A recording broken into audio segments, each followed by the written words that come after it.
Hi, my name is Max Newton. I'm Head of Community Fundraising at Shelter. We campaign to end homelessness and support people who are facing homelessness and bad housing.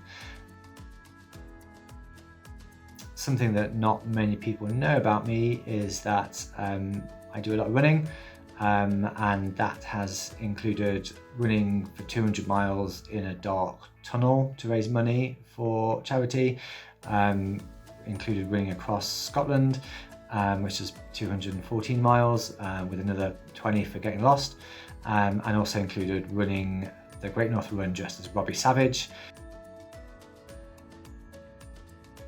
My journey to where I am now goes back 22, 23 years. I started my first proper job working for an animal rights charity called Uncaged as a campaigns coordinator. So it's mainly campaigning, but also fundraising. And we developed a fundraising groups network, a support network, and yeah, it really sort of whetted my appetite for working with volunteers and just fantastic members of the public that want to support your cause, who are amazing and never cease to amaze me.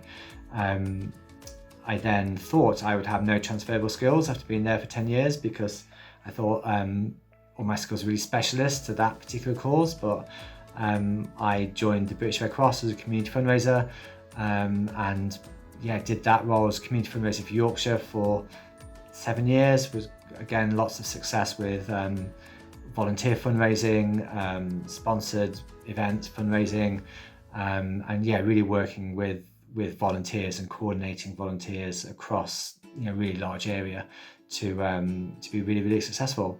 After about 7 years of doing that, I started to feel that I needed to be able to have a bit more say in how things were done around here, and that my say the way I thought things should be done had value.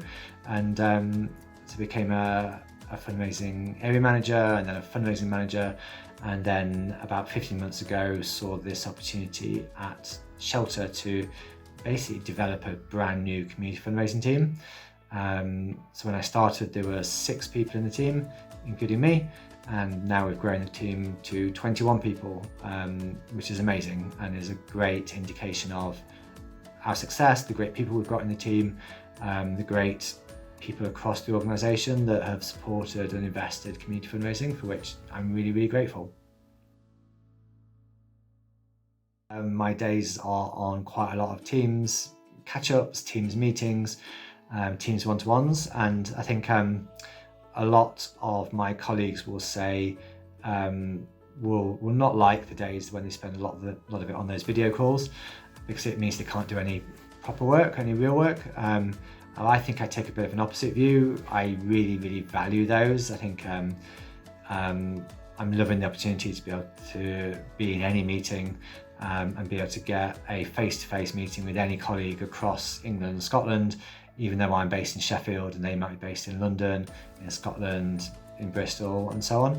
And yeah, I'm really thriving on that and I'm really enjoying it. And I think that reflects what, for me, is one of the key skills to be a fundraising leader, and that is about developing key internal relationships, and really developing fantastic, collaborative, mutually beneficial relationships with colleagues across the organisation, whether that be colleagues in income generation, in your team, across income generation, across services, operations, media and comms, really trying to establish what each other's objectives are and red lines are, and just establishing and really beaconing a collaborative approach to really break down those silos.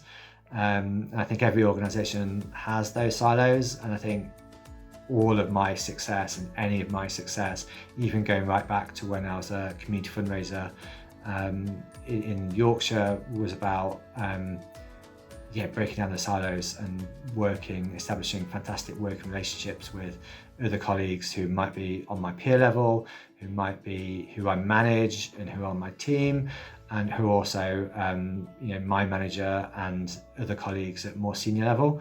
And I think for me that's that's the key skill, is taking those relationship building skills that hopefully you've really honed for working with volunteers or supporters or corporate relationships or major donors, and how can you flex those to work really, really well with colleagues within your organisation.